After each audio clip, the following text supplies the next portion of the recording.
Good evening, everybody. I'm Dr. K.S. Sachdeva. I'm the Regional Director of International Union Against Tuberculosis and Lung Diseases. The theme of the meeting is redesigning TB care in India for equity and access. And what I'm going to speak about is prevention of TB, a key to end TB.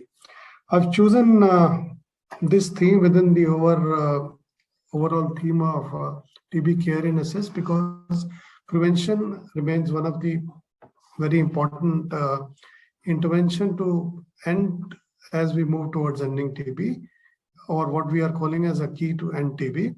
And this is one of the newer paradigms within the TB care and control, which has been introduced just a few years ago.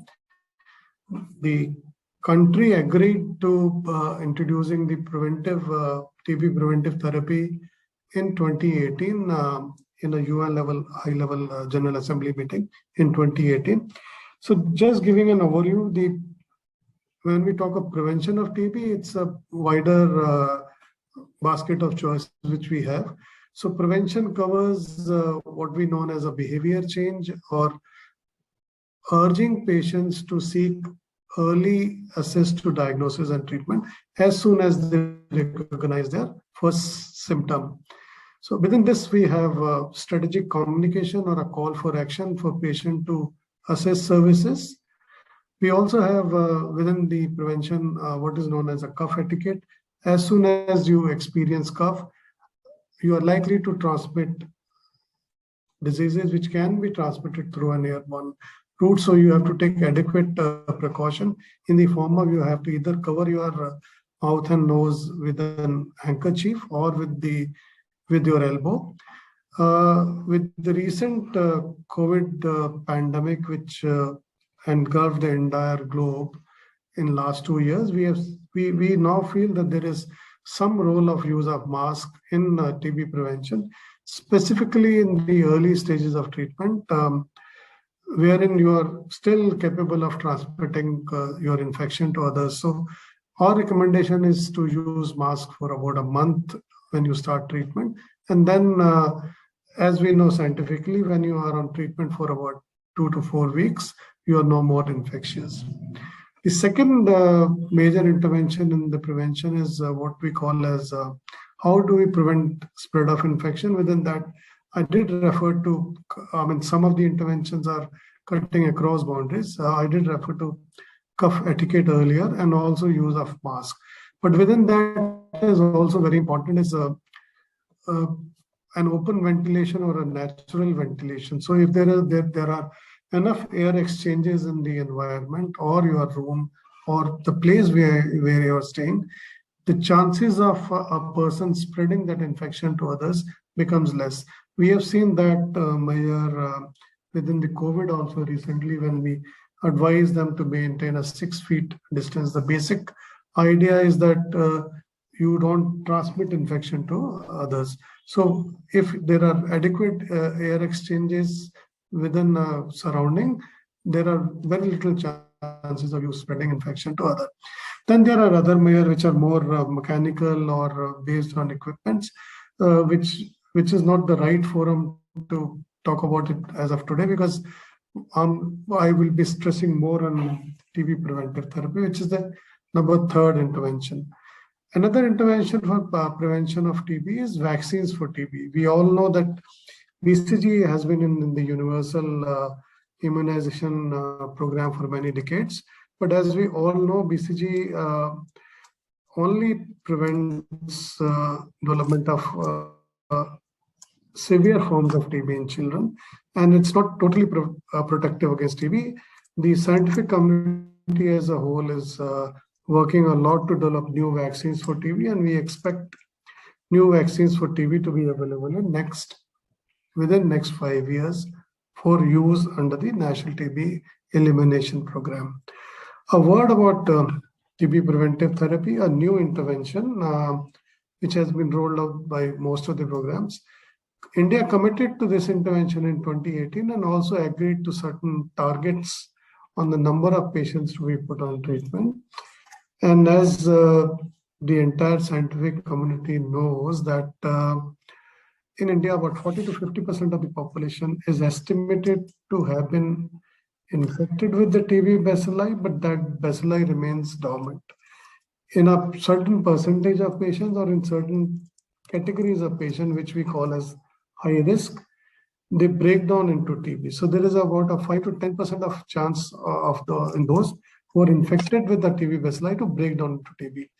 So the entire programmatic management of TB or the new paradigm in TB intervention is based on the premise that if you are able to address, reduce this breakdown of latent TB into TB, more so in the patients or in the population which are at high risk of breaking down into TB, you can effectively reduce the incidence of TB. So of the 60 crore odd population, which is supposed to be, which is estimated to be infected with TB bacilli, about 1% of them or 1 in 100 of them have high risk of breaking into TB. And such group of patients are those who are household contacts of TB. And other high-risk groups are certain clinical groups, such as people living with HIV, patients suffering from silicosis, or patients who are on anti-cancer treatment and receiving dialysis or are undergoing organ transplantation. People staying in institutional or very crowded settings, as I alluded to earlier, that airborne infection control remains one of the important interventions for prevention, are also more vulnerable to break down into TB because the transmissions are very high in those settings. On a programmatic basis, if we were to address such a large population as 60 crore, it would not have been possible. But if we separate out groups which are most likely to break down, we are just left with about 1 in 100 which needs to be addressed. And therefore, a new intervention called programmatic management of TB preventive therapy has been launched by the national program. And to generate evidence for the country and how to go about it, the partners to the national program have taken on themselves to generate evidence and show to the program that it's possible, feasible within the programmatic settings to implement those interventions. Within Union also, we are implementing the programmatic management of TB preventive therapy in such patients who are supposed to be high risk or who are household contacts of TB patients, as they are classified as high risk. We are implementing this intervention in 7 states and a large number of districts within those states. Till date, the program has screened about 1.2 lakh household contacts and initiated patients who need to be put on TB preventive therapy in the last 6 months.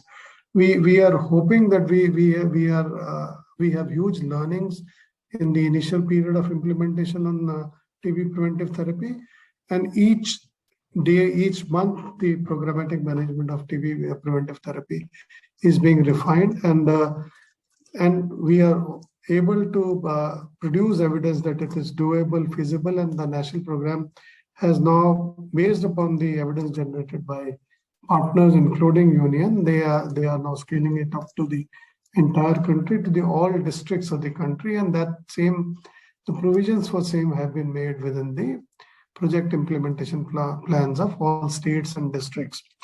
So this intervention is also one of our high priority interventions. And if you look at this graph,